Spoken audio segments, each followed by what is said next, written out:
Hey guys, welcome to another great school year. As we prepare to begin this year, I want to help you be successful.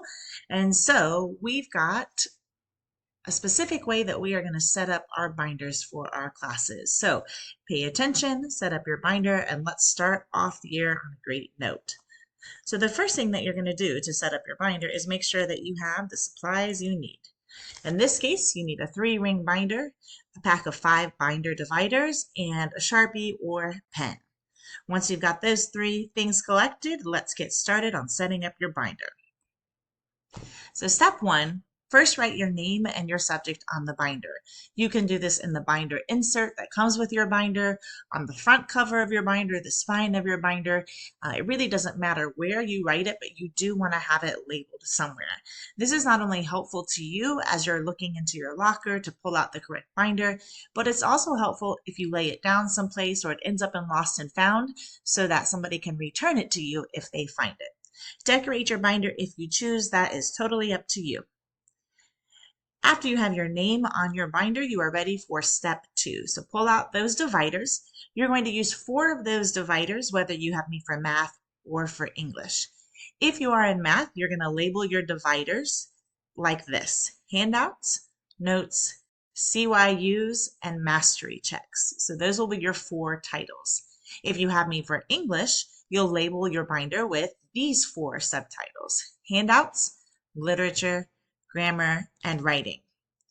That leaves you with a 5th divider that I don't have a specific use for. You can stick that in your binder. Maybe you'll come up with your own label that you want to put on that 5th binder to help you stay organized.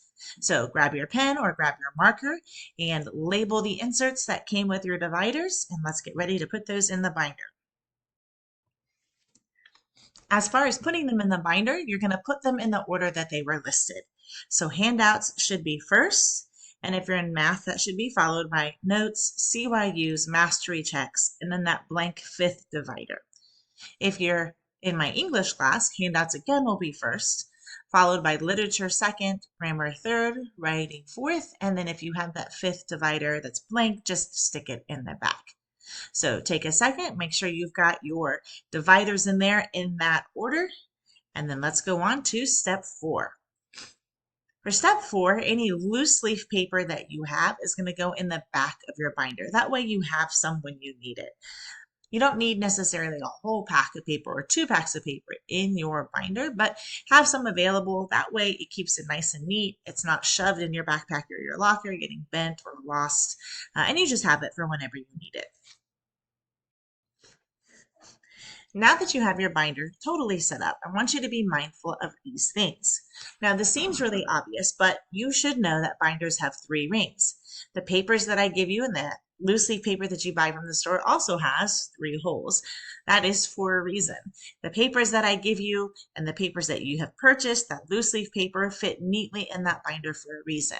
So you do your best to keep those papers in those 3 rings. It will keep your papers organized and neat. With that being said, try not to use the binder pockets for long-term storage, except for things that are too big or small for binder rings. Like if you have an index card or a poster or something that just isn't going to be hole punched easily, you can stick it in those pockets. Now, sometimes you might get a paper that's not hole punched that you need to stick in there temporarily, just to make sure that you can hole punch it later, or because you're going to take it out when you get home and give it to a parent. Those things are fine. You just don't want to start shoving all of your papers in those binder pockets. It's not the purpose of a binder. The long-term storage should be in the 3 rings. And the last thing that you need to know from my class is that binder checks are part of your preparation grade. Each week you get a preparation and a participation grade for coming to class with what you need and actively participating. Periodically, we will also do binder checks to make sure that your binders are so organized and clean. So make sure you're putting papers where they need to be in the correct sections. This will also be helpful when I ask you to pull something out, and I might tell you exactly where it should be, what section it's supposed to be on, so make sure that you have those papers in the correct spots. Now that you've got your binder all set up, you're ready to start class and have a great year. I'll see you next class.